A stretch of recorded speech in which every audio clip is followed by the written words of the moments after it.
Hey, everybody, welcome back to Grain Markets and Other Stuff. Thank you for joining me. It is Thursday, December 17th as I speak here this morning. Hope everybody is doing well. Before I get started, I want to thank everybody. We're getting close to the end of the year here. And, I just started doing this podcast and this YouTube channel and all of this social media type stuff this year. And I really want to thank you for listening. Thank you for watching. I really appreciate all of the feedback, all of the kind comments and constructive criticism and everything that I've received. I kind of started all of this as an experiment. I didn't know if anybody would be interested in what I had to say on a daily basis, but it turns out that you are, and I'm happy about that. So thank you very much. If I don't have time to talk to you at length before Christmas, everybody have a Merry Christmas and a Happy New Year. I hope to be back with some longer form stuff. Before then, hopefully, I may do one more of these Grain Marketing 101 episodes before the end of the year. I'm not too sure. I'm not sure if anybody's going to be real interested with the holidays coming up. But in any case, I just wanted to say thank you. Remember, those of you watching on YouTube, make sure you subscribe if you have not already, and do me a big favor, hit that like button. It will really help me out with YouTube to help spread these videos around. That's the way the algorithms work. The more likes you get, the more they spread them around. That would really help me out. Remember, if you need some help with your grain marketing, as always, go to standardgrain.com. Click on Grain Marketing Plan here in the upper right-hand corner. For $49 a month, I'll send you my morning email that goes out every business day at 6:30 Central Time in the morning, and it goes along with the text message service, consulting, whatever you need from me for $49 a month. It's billed to your credit card through PayPal. You can cancel it at absolutely any time. If you're looking for some improvement with your marketing, if you really just want to know what I'm doing in regard to cash sales, spreads, capture and carry, all that stuff, make sure you check it out.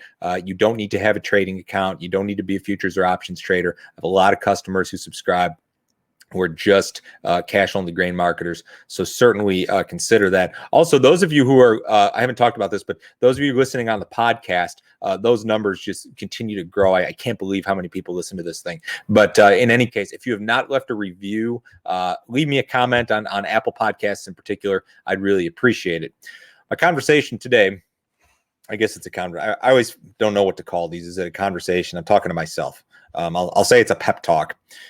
Top 5 bull market mistakes.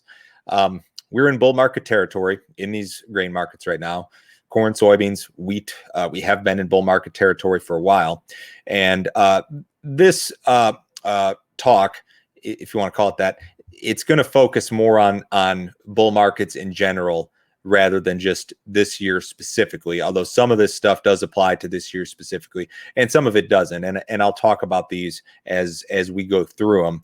They're not in any particular order here, but I am going to run through 5 items that I believe are the top 5 mistakes that farmers make in bull markets when it comes to marketing. That's what I'm talking about specifically here. What mistakes do farmers make in bull markets that I've seen repeated over the years? And we run into bull markets once or twice a year, just about every year. And sometimes they're very short-lived. Other times, like this year here in 2020, they're much more extended. But in any case, something we deal with a lot.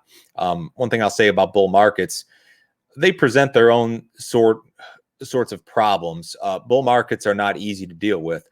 They're much easier to deal with and much better to deal with than bear markets, where you can't turn a profit, you can't make any money. But bull markets are not easy to navigate. It's not easy to market grain in bull markets. It's certainly a lot better. The set of problems that a bull market presents is a lot better than the set of problems that a bear market presents. Certainly, no argument for me there. But this is never easy. Marketing is never easy, no matter if you're making money or not. These are in no particular order. Number 1, exiting hedges without a cash sale. That's what I wrote down. I've seen in the past, customers will call and they'll say, Joe, I'd really like to get out of this futures hedge or options hedge that I have on the board. And my first question, of course, naturally is, well, did you sell cash, or are you going to sell cash? And in some instances, I'll get the answer, no, I'm going to wait and see what happens. And at the end of the day, remember, my job is to kind of give you my 2 cents. My job is to consult you, but at the end of the day, you're the boss. So if that's the decision that you want to make as the customer, as the boss of your operation, by all means, go for it. I've seen that sort of decision work out very, very poorly in many instances over the years. I've seen customers bail on hedges, not sell the cash, and end up in a very, very bad spot. 2020, of course, especially in the soybean market, could have been an exception to that. You could have sold beans at $9 on the board and called your broker, bought them back at 10, and then rode them all the way up to almost 12.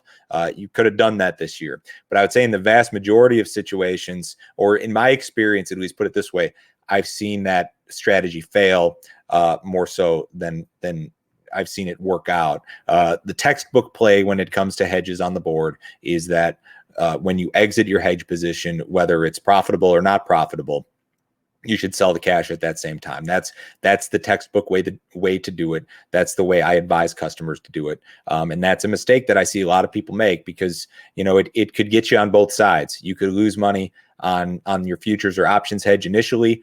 And then if the market goes back in the other direction, you could lose that money that way too. So I think that it's just, it takes a lot of things have to go right for that to work out for you. And I've seen it fail more often than not in my experience. Number 2, reownership. I wrote down reownership. Let me give you an example of what I want to talk about. I have a bass boat. It's made by a company called Bass Cat Boats. They're in Arkansas. They make phenomenal bass boats. When Bass Cat builds their boats every year and they sell them at a profit, Bass Cat does not go and immediately try to buy the boats back. They focus on producing more boats and then selling those boats at a profit. What's interesting about farming is that customers will sell corn or sell soybeans at a profitable level. We've seen a lot of that this year, that you can sell at a profit and then they'll reown it immediately. I'm not saying that reownership can't work out. It can work out. I've seen it work out wonderfully in many situations. My general strategy when it comes to reownership is this. I don't mind it so much if you're forced to make a sale at poor price levels because of logistics, because of cash flow, and then you want to reown it. I get that. What I don't like to see necessarily is, we're in bull market territory, you sell your crop at a profit, and then you're now interested in reowning it, in capturing further upside. I'm not saying that it can't work out. I'm just saying that you're about the only business in the world that would handle a profitable business transaction in that manner. Very few other businesses function in that way. For that reason, if we're like in the market we're in right now, if you sold beans here at $11 and change on a day like today, this in my opinion would not be an ideal place to reown beans. Does that mean it's wrong? No. But in my experience, reowning beans in this type of situation is probably not the best deal. To give you maybe a better example, say you were forced to sell some corn this past summer before the rally, and you were selling cash corn at $3 because you had bills to pay, you need cash or whatever.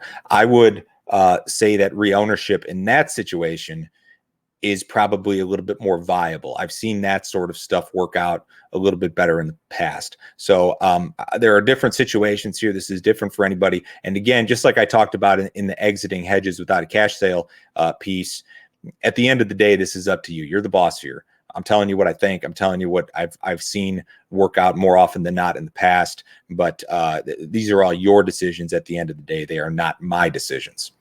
The third item on my list, I wrote down next year.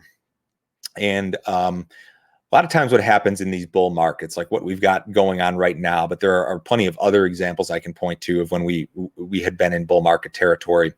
You get some really good looking prices up front. Like right now you've got, spot month soybeans up close to that $12 mark. Yet you go out to NOV 21 and the board's 1060 or so. Same thing in corn. You've got nearby corn in, that 4.25 neighborhood, but you look out to D's 21 and it's at, 413. Those deferred prices are not as attractive as the nearby prices. And I think that for that reason, a lot of people will look at the deferred prices and say, I'm not making any sales there. I can do so much better nearby. Why would I sell at a lower price? Maybe the best example of this would have been like 2012 and 2013. In 2012 in the drought, we had spot month corn up to $7 or $8. Yet you had 2013 corn for fall 2013 delivery, like at $6 and then down in the 5.5 neighborhood for a while. And guys did not want to make that sale. As much money as they could have made making those $5.5, $6 sales for December of 2013, when the nearby market in 2012 was $7 or $8, a lot of people failed to do that because they thought $6 was cheap. And this situation that we have here in 2020 is not as exaggerated as what we had back then, but it's certainly worth noting that sometimes you can make good sales even for the next crop year, even if they're at lower prices than what you're seeing currently. There are some pretty attractive prices for fall 2021 delivery, prices that, according to a lot of the budgets I've seen, are at least profitable. So that's one mistake that I see people make, is that they'll look at next year, they'll see a lower price, and they won't act on it. Even though it makes money, they won't act on it because it's not as good as the nearby. And I see that as being a mistake that I've seen repeated over and over and over. Number 4 on my list, I wrote down gift horse / FOMO, or fear of missing out. I've talked about that before. You don't want to look a gift horse in the mouth in a bull market. You're all in this business to make money. When we get to real profitable levels in corn, soybeans, whatever, a lot of people will call me. They'll ask. I see stuff posted on social media all the time about, why is the market up? Why isn't it higher? Asking all sorts of questions about the direction of the market. Why are we doing this? Why are we doing that? What's going to happen the next quarter? That's like the definition of looking gift horse in the mouth. You've got money made.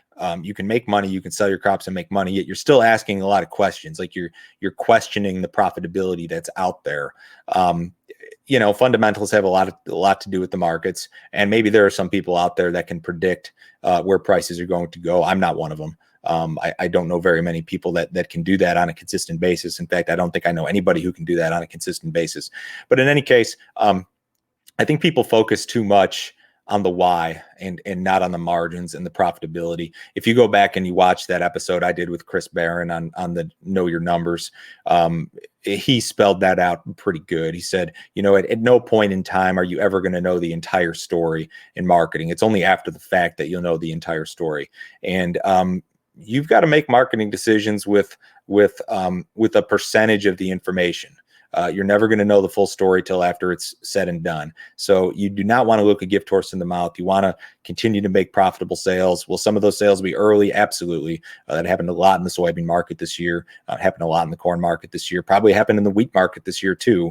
But 2020 was an odd year, and I should probably do a whole episode on why 2020 was an odd year. If that's something you'd be interested in, drop me a comment in the YouTube video here. I'd be happy to maybe do something like that down the road.